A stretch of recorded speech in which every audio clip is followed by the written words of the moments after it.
Welcome to competition university. दोस्तों, इस video में मैं आपसे 15 जुलाई से रिलेटेड करंट अफेयर का सभी इंपॉर्टेंट्स डिस्कस करूंगा और उनसे रिलेटेड सभी करंट फैक्ट्स भी मैं आपको बताऊंगा। दोस्तों, इस वीडियो को पूरा देखिएगा। फर्स्ट क्वेश्चन है दोस्तों आज का, हाल ही में फिर से पोलैंड के राष्ट्रपति कौन बन गए हैं? तो इसका राइट आंसर होगा ऑप्शन सी, एंडेज डूडा। तो भी हाल ही में एंडेज डूडा पोलैंड के फिर से राष्ट्रपति बन गए हैं। अगर बात करें अदर ऑप्शंस की, तो ऑप्शन है जायर बोलनसरो, ये ब्राज़ील के प्रेसिडेंट हैं। अगर बात करें ऑप्शन बी जस्टिन ट्रूडो की, तो ये कनाडा के प्रेसिडेंट हैं। अगर बात करें ऑप्शन डी हलीमा याकूब की, तो ये सिंगापुर के प्रेसिडेंट हैं। सेकंड क्वेश्चन है, हुरन रिसर्च के अनुसार दुनिया के अरबपतियों की सूची में मुकेश अंबानी का कौन सा स्थान है? तो दोस्तों, इसका राइट आंसर होगा ऑप्शन सी 5। तो मुकेश अंबानी दुनिया के 5वें नंबर के सबसे रिचेस्ट पर्सन्स हैं हुरन रिसर्च के अनुसार। अगर बात करें हुरन रिपोर्ट की, तो इसका एस्टेब्लिश 1999 में हुआ था और इसके फाउंडर रॉबर्ट हॉगर वर्प हैं और इसका हेडक्वार्टर शंघाई चाइना में है। क्वेश्चन नंबर थर्ड है, किस वर्ष तक भारतीय रेलवे 100% स्वच्छ ऊर्जा पर चलने वाली पहली ग्रीन रेलवे होगी? तो इसका राइट आंसर होगा ऑप्शन डी 2030। 2030 तक भारतीय रेलवे 100% स्वच्छ ऊर्जा पर चलने वाली पहली ग्रीन रेलवे होगी। बात करें भारतीय रेलवे की, तो भारतीय रेलवे की पहली ट्रेन 16 अप्रैल 1853 ईस्वी की चली थी और भारतीय रेलवे की पहली विद्युत ट्रेन 1925 को चली थी। अगर बात करें भारत की पहली मेट्रो ट्रेन की, तो ये 1984 में कोलकाता मेट्रो ट्रेन थी। अगर बात करें भारत की पहली प्राइवेट ट्रेन की, तो यह तेजस एक्सप्रेस है। अगर बात करें भारत की सबसे लंबी ट्रेन की, तो शेषनाग एक्सप्रेस अभी हाल ही में बनाई गई थी। ये भारत की सबसे लंबी ट्रेन है, इसकी लेंथ 2.5 किलोमीटर है। अगर बात करें भारत की सबसे लंबी दूरी चलने वाली ट्रेन की, तो यह विवेक एक्सप्रेस है।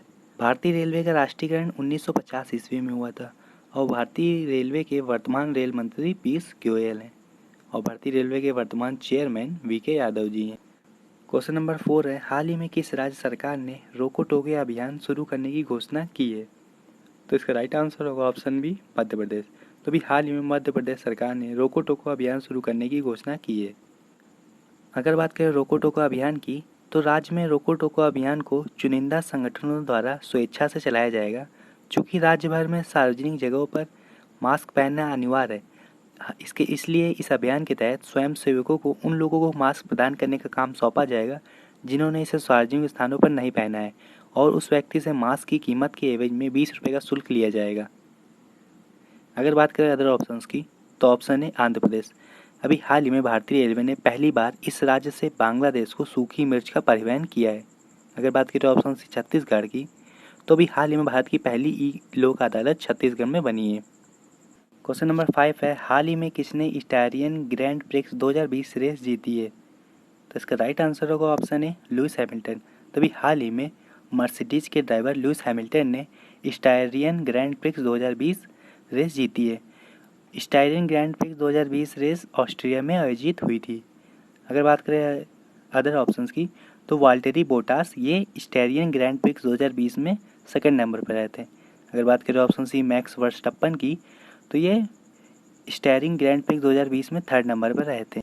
क्वेश्चन नंबर 6 है, हाल ही में किसने CIIITC स्थिरता पुरस्कार जीता है? तो इसका राइट आंसर होगा ऑप्शन सी NTPC। तो भी हाल ही में NTPC ने CIIITC स्थिरता पुरस्कार जीता है। बात करें CIIITC की, तो ये कॉन्फेडरेशन ऑफ इंडियन इंडस्ट्री है। इसका इस्टेब्लिश 1895 को हुआ था और इसका हेडक्वार्टर न्यू दिल्ली में है और प्रेजेंट टाइम के इसके चेयरमैन है विक्रम किर्लोस्कर। और अगर बात करें NTPC की, तो इसका फुल फॉर्म है नेशनल थर्मल पावर कॉरपोरेशन। इसका इस्टेब्लिश 7 नवंबर 1975 को हुआ था और इसका हेडक्वार्टर न्यू दिल्ली में है और इसके प्रेजेंट टाइम के चेयरमैन है गुरुदीप सिंह। क्वेश्चन नंबर 7 है, हाल ही में किसने अ सॉन्ग ऑफ इंडिया नाम की नई पुस्तक लिखी है? तो इसका राइट आंसर होगा ऑप्शन है रस्किन बॉन्ड। तो अभी हाल ही में रस्किन बॉन्ड ने ए सॉन्ग ऑफ इंडिया नाम की नई पुस्तक लिखी है। अगर बात करें a song of India book की, तो यह बुक रस्किन बॉन्ड द्वारा लिखी गई है जो 20 जुलाई 2020 को रिलीज होगी।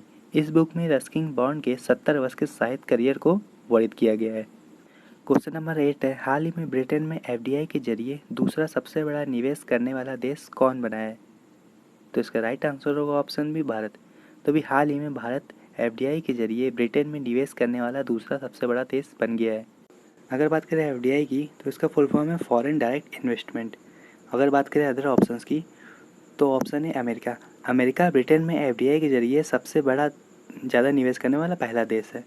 अगर बात करें ऑप्शन सी जर्मनी की तो जर्मनी तीसरा देश है एफडीआई के जरिए ब्रिटेन में निवेश करने वाला। क्वेश्चन नंबर 9 है, किस संगठन ने देश भर के स्कूली बच्चों के लिए ATL app development module launch किया है? तो इसका राइट आंसर होगा ऑप्शन है नीति आयोग। तो अभी हाल ही में नीति आयोग ने देश भर के स्कूली बच्चों के लिए ATL app development module launch किया है। अगर बात करें एटीएल की तो एटीएल का फुल फॉर्म है अटल टिंकरिंग लैब।